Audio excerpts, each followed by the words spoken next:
This video is about HeroQuest and really just everything that you might want to know about the game. It's a fairly comprehensive video. I really love HeroQuest. It's something that really pulls at me from childhood. And I guess I would dedicate this video to some friends of mine, Eric, Graham, and Adam. And the four of us really got into this game. Graham and Adam came over to my house one day. I was about 11 or 12, and they had this game under their arm, and they wanted to have a game. And boy, I went out and pretty much purchased a game soon thereafter, as did Eric, and it's just been a fantastic playing experience. I was talking or emailing Eric earlier today, and he was saying that he's actually playing the game right now with Isaac, his little boy, or I guess he's probably about the age we were at the time. But yeah, so I think it's a fantastic game. It means a lot to me. It's just so many good memories of playing it and exploring all the potentials, and it's just one of those things that you almost try to recreate when you're older, that memory of your youth. So it's an adventure game system, and it's produced or distributed by Milton Bradley. I'm going to go into this in a little bit, but it is a Games Workshop game, and it is a Warhammer game, and again, that's probably one of the reasons why I think it's so interesting, because I didn't know about it in that category until years later. I started playing HeroQuest, and we absolutely loved it, and after a year or two, I started playing uh, Battle Masters. And I got into that because it said it was made by the makers of HeroQuest. And then, about 6 or 7 years after that, I got into Warhammer and Games Workshop. And then, even then, it took a little while for me to realize, hey, those first games I really loved as a kid were actually made by the same company, and they're actually in the Warhammer world, although it's not that explicit. And one of the things that you constantly hear about HeroQuest, or at least I do, is that so many people, in my age group certainly, got into Warhammer through HeroQuest, and it's really one of those amazing games. Now, if you go to looking for this game on the secondary market like eBay or Amazon, the going price is about $400 to $500, depending on the condition. Yeah, pricey, definitely. I don't know why it's not available now as like a revised version. Games Workshop should definitely get on that and do that. So it's a much loved game. There's a lot of resources out there. One that I was looking at was called HeroScribe.org. And the other is Ye Old Inn with an E on old.com. Both of those are actually pretty darn good. Doesn't look like they've been updated in a little while, but they tell you a ton of information about what's contained in the boxes and the differences between the US editions and the UK editions, and there's a lot of them. So GW once Games Workshop once was in the business of making models for other game systems. As a company, it sold D&D in the early years, and the earliest models that they really produced were designed for role playing. So they've had their foot in the game for a number of years before HeroQuest. Games Workshop extends into the early 80s and a few years before then, the late 70s as well. But they've always had that element of crawling through dungeons and exploring dungeons. And so this book here is the dungeon floor plans, and it specifically says it's card floor plans for Warhammer games. And it's kind of an interesting book. Um, Again, it just really points to that interest at Games Workshop um, to really explore this type of format. And here's an example of the type of floor plans that you can combine. And it's really almost like what HeroQuest or like a role-playing game really does. And this book is a combination of 2 or 3 other books that were produced in the years before. This was put out in 1989. And here's an example of the Great Hall. And they're interesting. This book's in great condition, and it's one of my earliest Warhammer books in my collection. So here we have HeroQuest, and you can see like that epic cover, the barbarian at the forefront. You got some orcs coming through the back door. You got a chaos warrior on the stairs there. The wizard and the warlock are blasting spells. The elf and dwarf are about to hack apart an old orc. It's such a cool box. The game itself was designed by Stephen Baker of Milton Bradley, and the game was designed in conjunction of Games Workshop.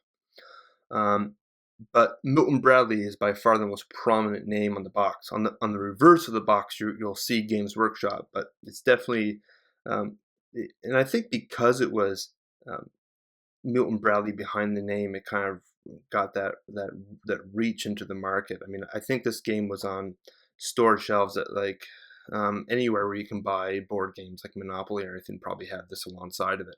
And that was a huge reason why it was a really great game that reached a large number of players. And this game was first produced in the UK and Australia in 1989, and it came out in the US and Canada in 1990 and was widely praised. It won a whole bunch of awards. And the game itself consisted of a board, a number of individual models and items, and you have a variety of heroes. There's a barbarian, a dwarf, elf, and wizard, and a whole collection of models that are monsters, like orcs, goblins. There's Femur, chaos warriors, warlock, and a few undead characters like skeletons, zombies, and mummies. Just a really cool game. So you can play between 1 and 5 players, and it just offers like that really kind of interesting type of gameplay where you're going through this giant castle. The board itself, as you'll see, is got like this giant grid that's divided into different rooms. Not every room is being used. And one player takes on the role of the evil wizard, and he takes, and he has the quest book. Everything's really mapped out. He's kind of like the game master, but if you play the game as it is, there's not a whole lot really to do apart from explain what's already written down. You can make your own quests and explore your own story as well, but that's something you kind of do after you've played through it. And so there's a variety of objectives with the quests, but heroes begin on a spiral staircase, and they often have to complete the objective, be it try to kill a named orc or whatnot, or achieve like some artifact that's somewhere in the castle. Some of the later expansions you have to kind of, you might begin in a room, because in the previous quest you may have been captured or something like that, and then you have to escape. There are a number of versions of this game. The UK version and the one that was in Australia, the UK Australia version, and the US Canadian version are quite different in many ways. They have different contents. The rules are slightly different. There are 2 expansions that are pretty much universal, and then 2 expansions that only came out in the United States, and then 2 expansions that really only came out in the UK. I'll be doing a video separately on the expansions because those are pretty lengthy as it is, and I think this video will be rather long. And there are also name changes. So the evil wizard in the US is called Hargon, and in the UK he's Morcar. And the way I kind of liken this is it's almost like the Harry Potter rebranding of the titles of the Harry Potter movie in the UK and in the US are a little bit different. There's different abilities between the different versions and different costs for items. So it's quite a different game system. This game had a whole lot of other spin-offs. There are stickers, 3 different novels were produced. It has a number of computer and PC games and video games that were produced, some which never really made it to the market. There was a PC game in 1991 just called HeroQuest. There was a game developed for the Super Nintendo that was never released. And then a sequel, HeroQuest 2, came out in 1994. I've never played or even seen a copy of these. But, I'd love to get my hands on them. And GW produced another game system in the same year. It would appear in 1989 called Advanced HeroQuest. I've seen the advertisements for this. I've never seen one in person. It's a more advanced version. HeroQuest itself is very basic. Still a fantastic game. Advanced HeroQuest is more of a role-playing game, more ramped up as a role-playing game.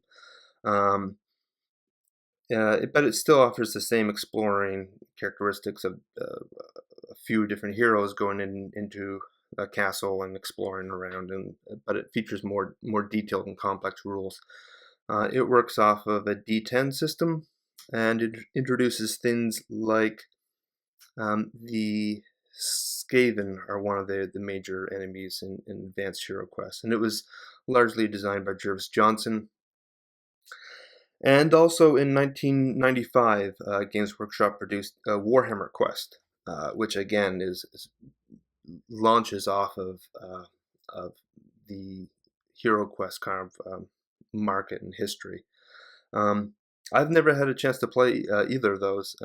Again, I'd love to get them. They're very expensive on eBay for about the same price as HeroQuest. You're looking at $400 or $500 for these games. There's a good app game for Warhammer Quest that came out a few years ago. It's pretty good and pretty cheaply priced as well. So, the promotional pitch for HeroQuest. It's like no other game you've ever played. At the time, that was definitely true for me. And the back of the box has this nice little kind of you can see the whole game being played by 3 different friends, and the whole board kind of laid out as it is. It's not really an exact way that would be played, but it still has like that really cool atmosphere to it, and they're all having a great time as we did. As I went through my HeroQuest board game and such, I noticed to my dismay that I'm actually missing some pieces, and I'm not really sure what happened to them. I'm usually that very, very careful with the things I own, so I was pretty angry at the fact that I didn't know where these went. One thing I'm missing, well, there are a few things, which is again very bizarre for me, is the screen.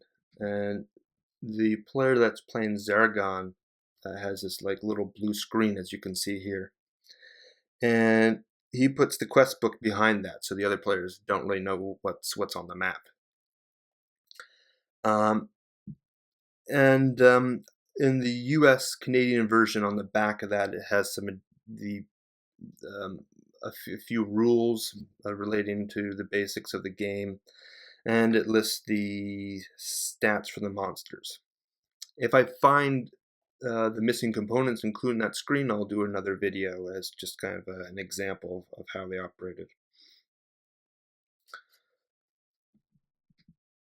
So this is a photo from the back of the box again, and it lists the contents of the basic game, and it references the fact that there's a bunch of different quest packs and expansions, in which again I will focus on a different video.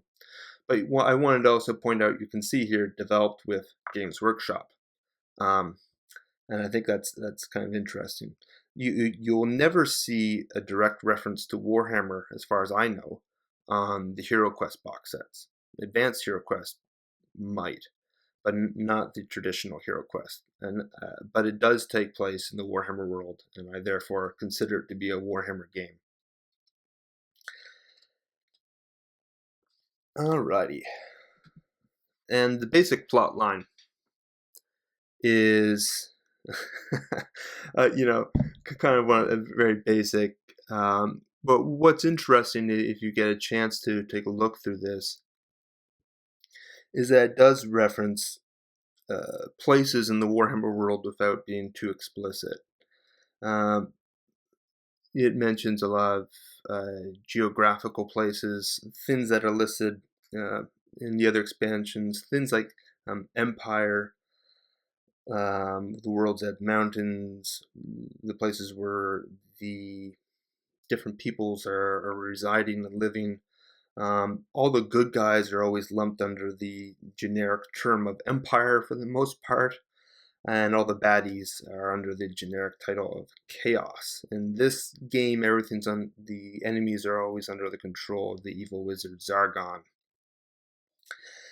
And it's a fairly basic introduction. It's in some ways interesting because it's not directly affiliated with Warhammer, although for someone who plays now Warhammer looking back, it definitely is. And here you can see the initial paragraph. You might just want to put the video on pause and read through this if it's high focus enough for you to do so. These things are just kind of interesting. And this is the basic information behind the initial adventures and quests that players would be performing. And I also put this is the conclusion of the quest once you've completed them all. And again, pretty interesting. You can definitely see a lot of names. If you're really into the Warhammer world, you might recognize a few of the individual names that are listed.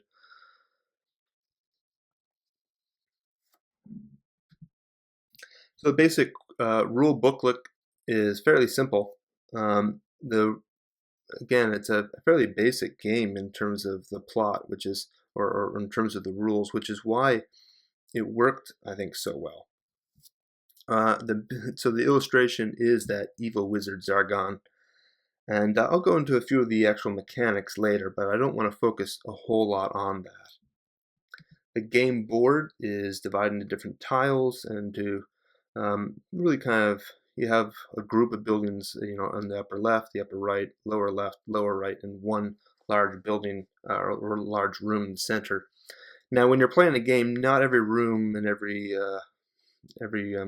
open access and hallway are being used. Often, maybe only half the board is actually in use, and everything that's not on the quest book is actually considered to be all rock. So you really don't know if there will be an actual room there or not. And when you first open the box set, you'll see something like this. This details the armory and all the pieces for the game, and I'll go into a little bit of detail on that. So you see the furniture here that's used in the game set, and the illustration that features on the quest itself. And it's all kind of cool, pretty interesting stuff. Here we have the traps in the game, and again the illustration on the quest booklet. And all the furniture is really, a couple pieces. It's like usually half cardboard, half plastic. There's only one model which is multi-piece, and that's a 3-piece, and then that's the dreaded gargoyle, which I'll talk about later. And here's the collection of furniture. I am missing the throne, which again irritates me to no end. The candles on the altar, which is on the upper right at the forefront, those always break off. I have one of them I can glue back on, but the other one I think just got lost. It's probably gone.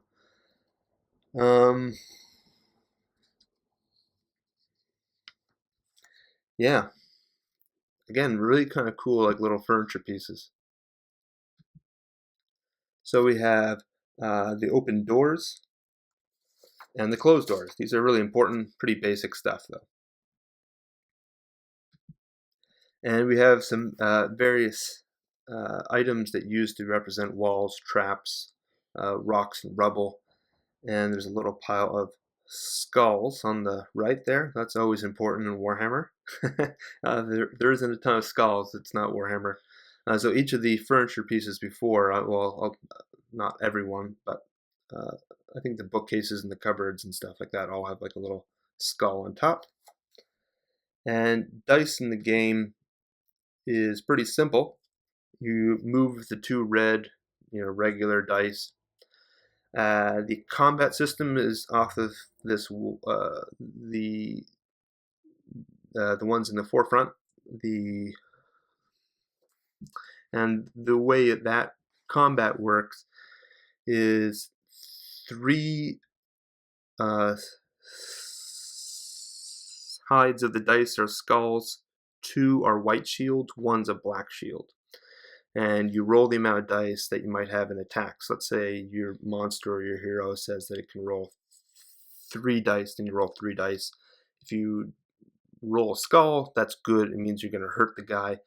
And then the opponent has to roll the appropriate shield. So the enemy wants to roll the black shield, and the good guys want to roll the white shield. So the odds for the enemy to block are pretty bad. But it's actually not that great for the heroes either. Skulls are obviously about half of the rolls, so that makes combat pretty good. It's easy to do quite a bit of damage, even if you have something that's pretty weak.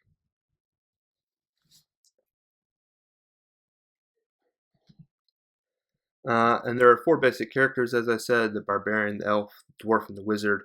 Here are their little stat sheets, which I'll go into in a little bit. The sheets on the right are the character sheets that you'd write down their stats and any potions or anything that happens to them as they take damage. You kind of, you gotta keep track of all that.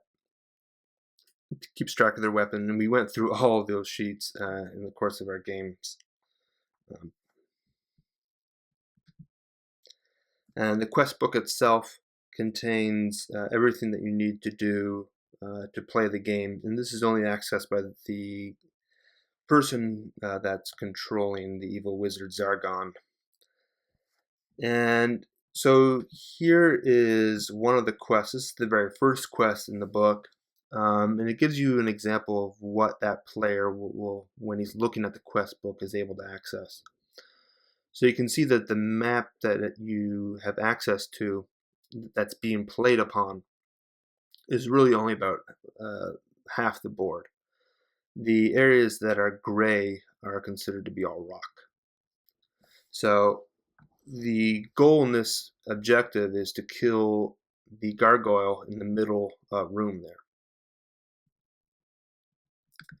But when players begin, they're going to show up at the spiraled staircase, and you only have access to what's immediately available. So when you look into a room, when you open a door, then everything in that room is placed on the board.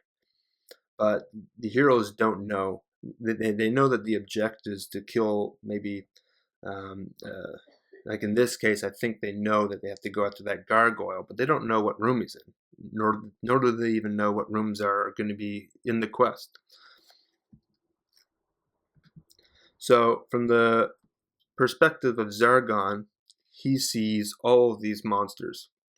And this is basically the board as it would look like if everything were revealed at once, based upon what is written in the what is written in the quest book. And so the heroes could run, inadvertently run from the room of the spiral staircase and maybe go straight to the room right in the middle and find out that there's the guy with the, that they have to kill, and they kill him, and that's the end of it. Or they could go, a little bit up into the upper left and explore that whole area, and that has nothing to do with the quest as they explore that, but they might find some extra gold or something like that. There's a room there with a couple Chaos Warriors. Man, it actually says that the first quest is designed to be challenging, and it really is. It's actually one of the hardest ones, especially since you don't really have any good gear at that point. And so here we have the Barbarian, and he's kind of like the more aggressive member of the party. He has the most hit points. He has a pretty good level of attack, good defense. At this point, he's horrible because he doesn't have any of the good armor and weapons. His mind is really low, and mind's how it affects how enemy spells work on him. And so he's kind of like he's really strong and tough, but he's not that intelligent. And then we have the dwarf. He's kind of he's actually probably one of the best ones, and he can get rid of traps, which is really good. And again, he has a pretty good amount of hit points, or and a little bit better mind, a little bit less attack. But again, later on, they all have the exact same gear, so they'll be really good later. And the elf, again, a little bit weaker, a little bit more mind than the dwarf.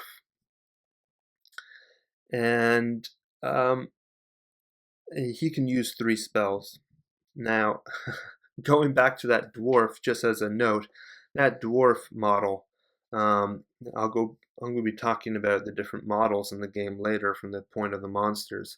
But from the hero perspective, most of these are fairly generic Warhammer models. I don't think there's any duplicates among the other heroes that I know of, but the dwarf is definitely a Warhammer model. In fact, in the same way that White Dwarf puts out a model every year that represents the White Dwarf model, the Dwarf in HeroQuest model was the White Dwarf model. So in 1989, you could buy him as the White Dwarf model, and he is actually featured on the cover of White Dwarf, and he was for a number of years. He was basically the White Dwarf, which is kind of funny.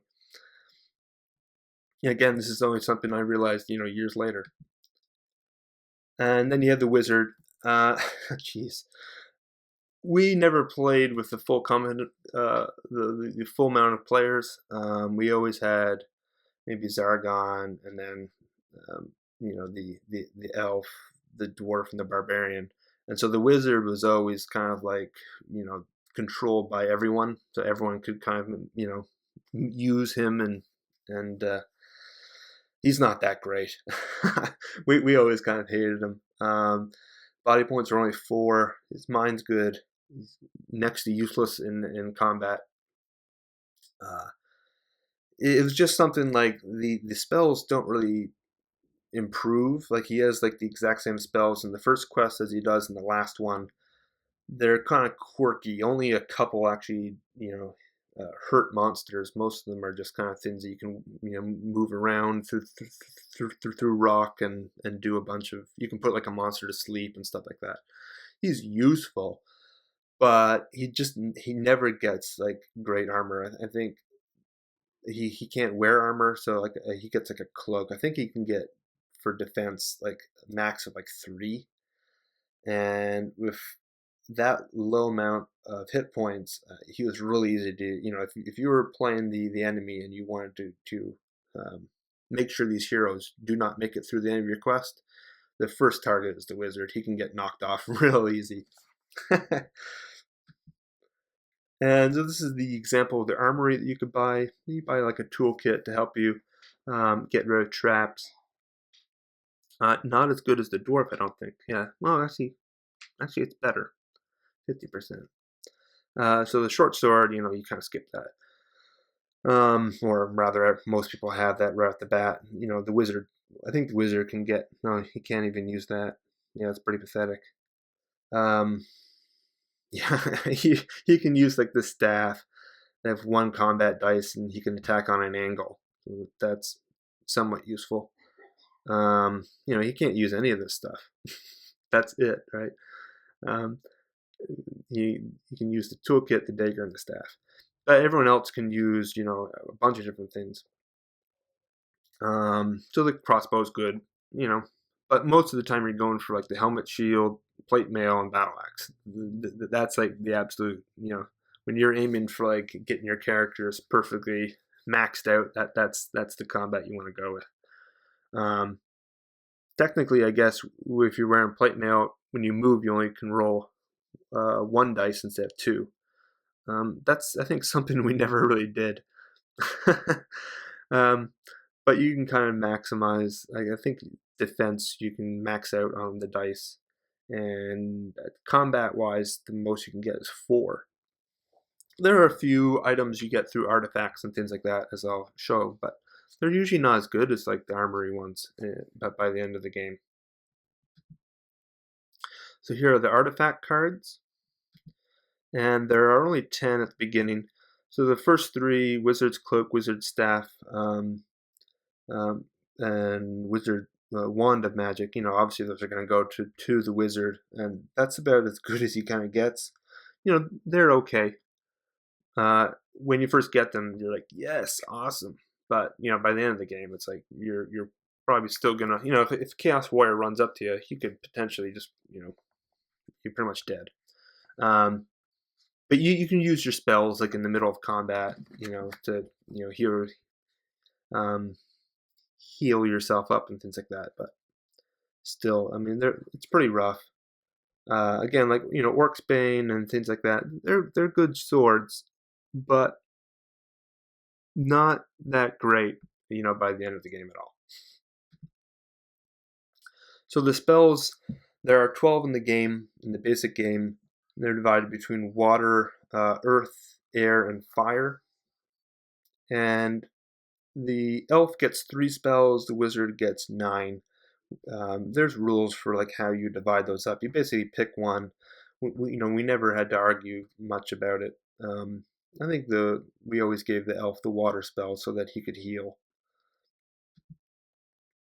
And here are the spells, and they're kind of interesting, but again, they don't like increase or stack. Just looking at them very quickly, there's only 2 that like do direct damage, which is kind of rough, considering that he's horrible in combat, the wizard. But he really augments the other heroes. And these are the treasure cards, and there's a bunch of them. There's like 24 or so in the basic box set. And the way that this works is you can look in every room. One of the heroes can nominate to look around for treasure. And in the quest itself, it might actually say that there are, if there's a treasure chest in the room and you search for it, you're probably going to get it will be written in the quest what exactly is in that chest. Occasionally it's an empty or it's booby trapped or something like that. But if the room's barren, then you flip a card. And in that case, you get one of these effects. And sometimes you get a healing potion, sometimes you get a potion of defense or a heroic brew, potion of strength. Sometimes you get gems or gold, or sometimes you get hurt by a trap, or you call upon a monster and he comes in and kind of goes after the heroes. And here are the monsters for the basic HeroQuest game. This is from the back of the quest book. They're kind of interesting to read through some of these. Again, in the context of Warhammer, they're kind of interesting. The goblins, it's just, it basically says that that they're supposed to be pretty dangerous, and they're really not. They're kind of pathetic. And there's actually not that many. You'd think you'd have like a room full, like half a dozen. I think in the basic game there's only 6 that you could possibly put out. Chaos Warriors are really a challenge. They are really tough. And it says, these are men who have become monsters, slaves to darkness, which is interesting. The big Chaos books at the time were called that. So I think that's kind of an interesting little note. The mummies are there. And again, I'll go through all these in detail. The Chaos Warlock one's kind of funny. This figure will be used in a variety of different uses, both good or bad.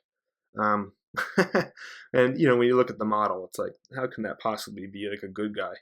He's covered in skulls, and he actually is like a corpse.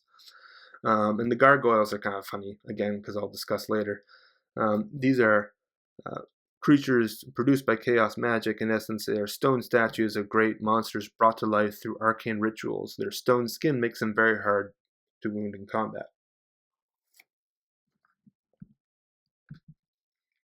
And here are the monster cards.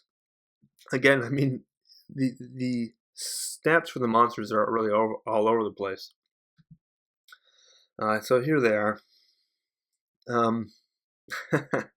They're kind of funny. One thing that always kind of used to annoy me, especially now, is that the zombies are actually a little bit better than the skeletons, which is kind of funny. And the goblins are really fast. I mean, movement 10 is ridiculous.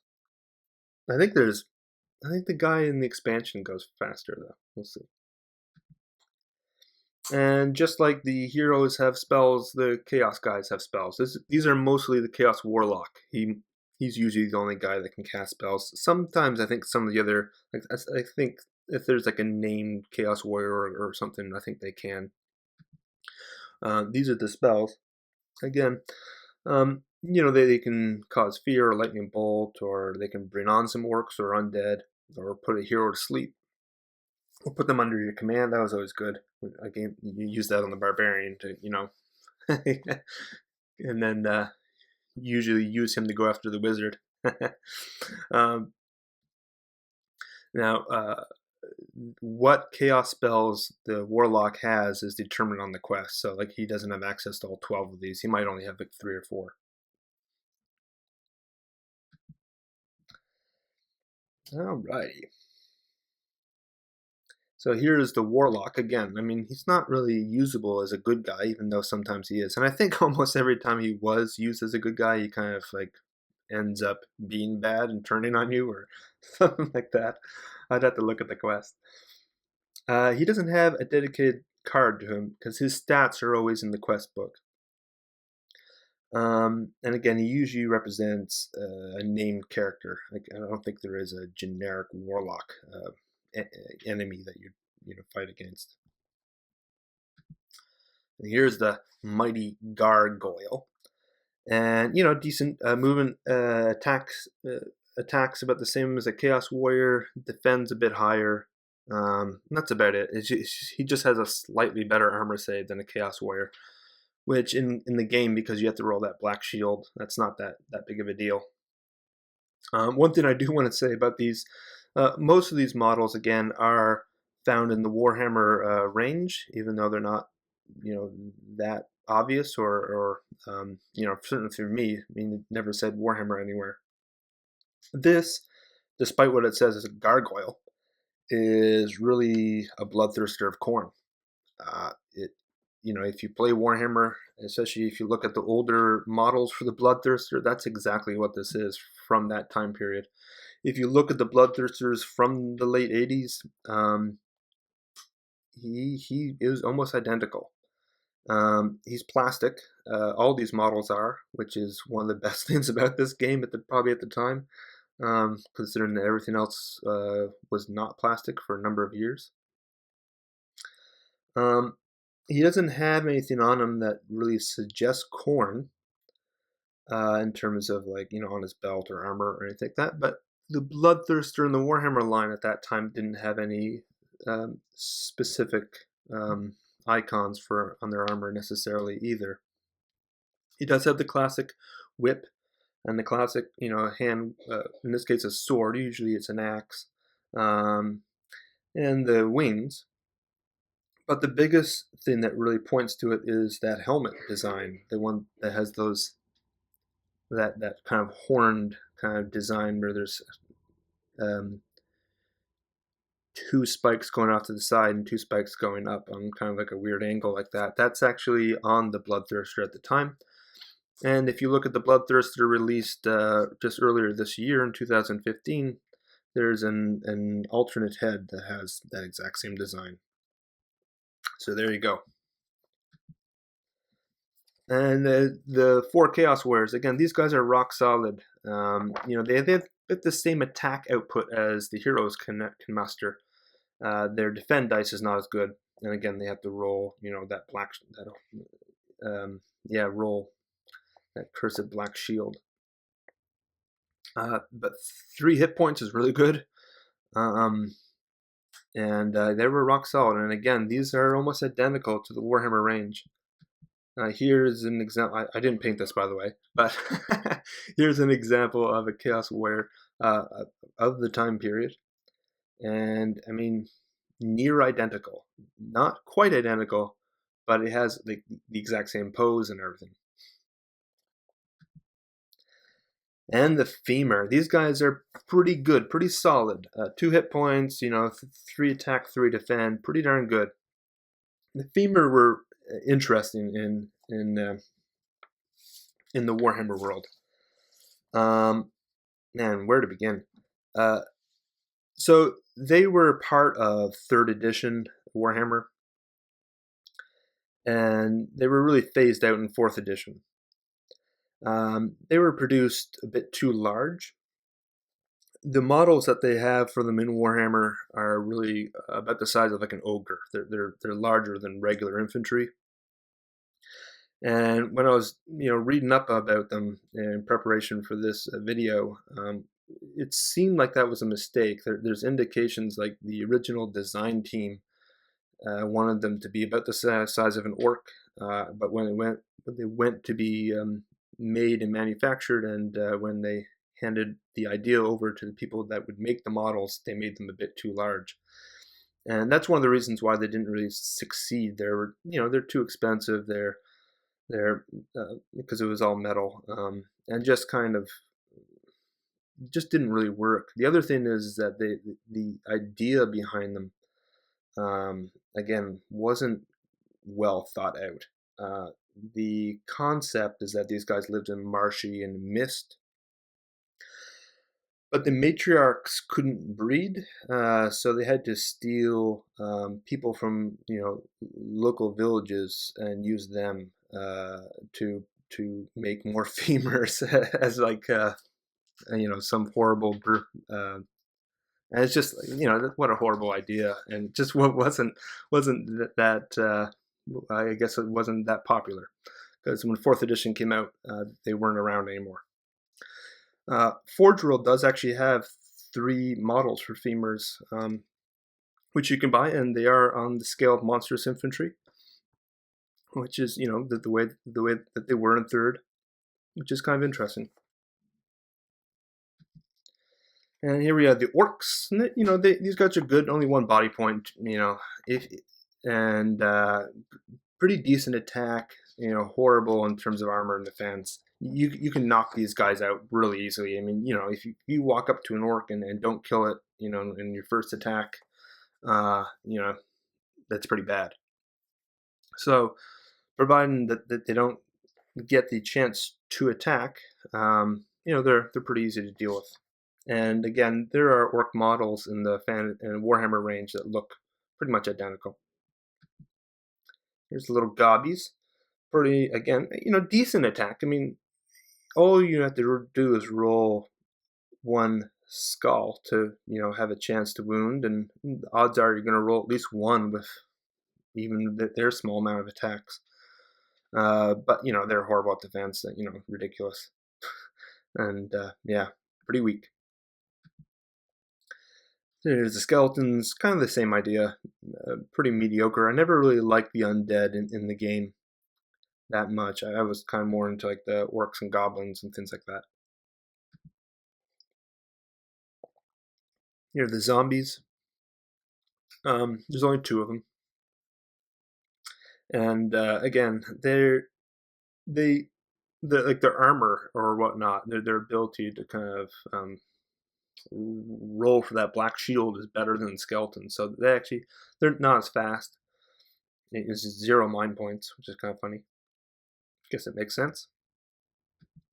And the mummies are a bit tougher. Again, I mean, they're only just slightly better than so like the orcs and such. Not that great, and mind point 0 again. So going back through the quests, this will just be very very quick before I finish the video. And the trial is the very first quest, and it was really tough. And if you want to kind of pause the video and look at what each of these, at the beginning of each quest, it has like this little blurb that you're supposed to read out loud, which is in the middle of the page there. It's the part of the page that's kind of yellow. So you can kind of read through those if you want. But it's kind of interesting to kind of look back through these. You got quest 2. You got to rescue that person at the beginning who was captured. Good old Ragnar.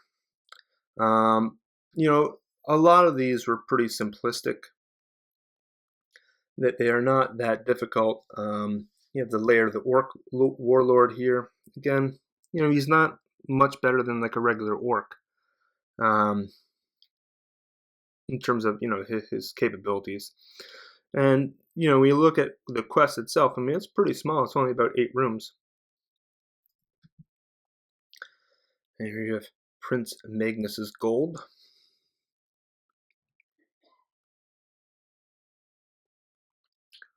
There's a Chaos Warrior in this one. So, I mean, every other room with the exception of the last one is kind of a joke. You're just going to run in, and the first hero to make it to a monster is going to whack him dead. Melar's Maze. Yeah, they're kind of interesting quests. So at the bottom of the quest note, you got A, B, C, D, and E. That corresponds to what's written in the map itself. So, if they look for a particular entrance or trap or whatever, you got to read those little notes. Legacy of the Orc Warlord. Again, pretty simplistic. There's only really 2 or 3 rooms that are really of consequence. The Lost Wizard. A lot of these quests talk about the Emperor. And I don't know what the time frame. I don't know if this is technically Karl Franz or not. But it's kind of funny because it doesn't really talk about what the empire is or who the emperor. Like, he's never actually named. We have the Fire Mage, and I just love looking through these. It's kind of, I remember that first time going through these quests, and they were just so much fun.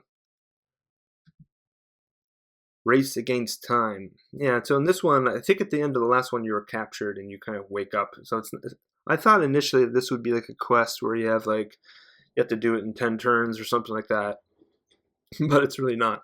So you just wake up, I think, in room A, which is in the bottom right, and then you have to kind of make it to the spiral staircase. Again, not really that complicated. And the Castle of Mystery. Ooh. Yeah, this was like a randomly determined type of yeah. So like what room you end up in, I think it's all random. And then you have Bastion of Chaos. You know, looking at this, I mean, there only is like a couple Chaos Warriors, maybe like a gargoyle, and they're usually like isolated. You don't often get like all of them in one room, so they're pretty simple. And then you got yeah, Barrow of the Witch Lord, Barak Tor.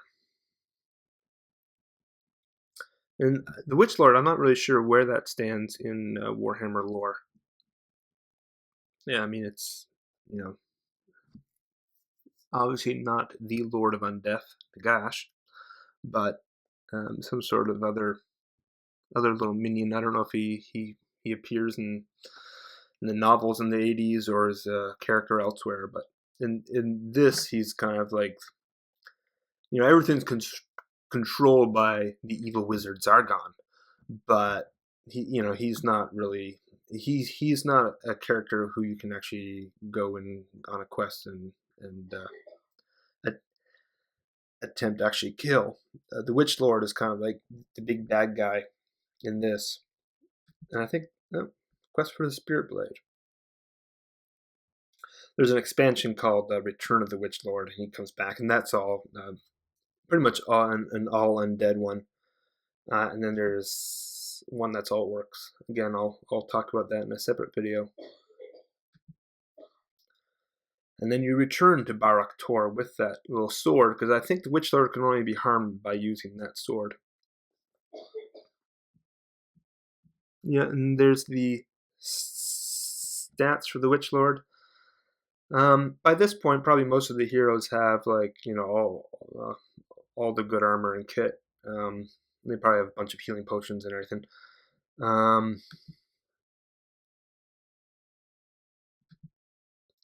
Yeah, and then the final page is the ability in an open sheet from which you can make your own quests, and we used to do this a lot, and they were a lot of fun.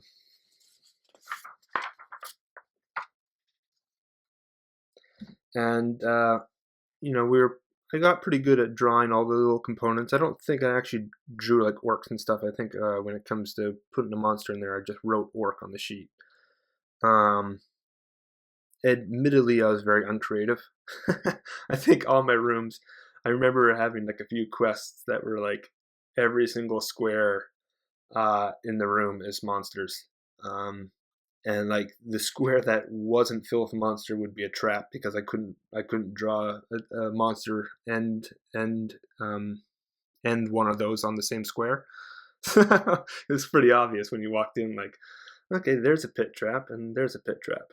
So I don't. I think most of those I played with Eric, but again, I think that kind of, even though I was trying my best to make it as difficult as possible, they weren't that difficult. I think maybe he had some trouble with some of mine that were just walked into a room and all the Chaos Warriors are there, but for the most part, it was pretty easy to kind of get through. And I think that kind of speaks to like my efforts to try to make it really hard.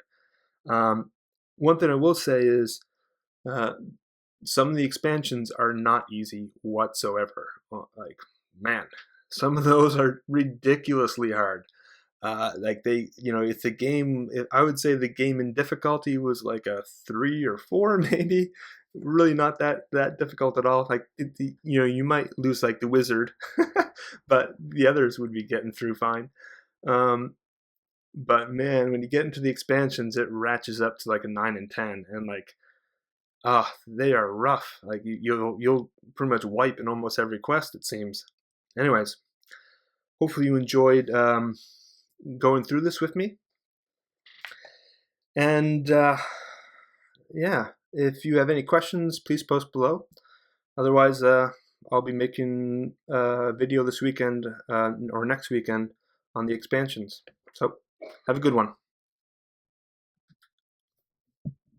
Oh, I wanted to also point out as I was going through the video and making it ready to put online, I kind of realized I didn't talk about um, who drives the quest, or who's the one that introduces the people for for the game, and is interacting with the heroes. And it is an Empire wizard by the name of Mentor, which is pretty uncreative.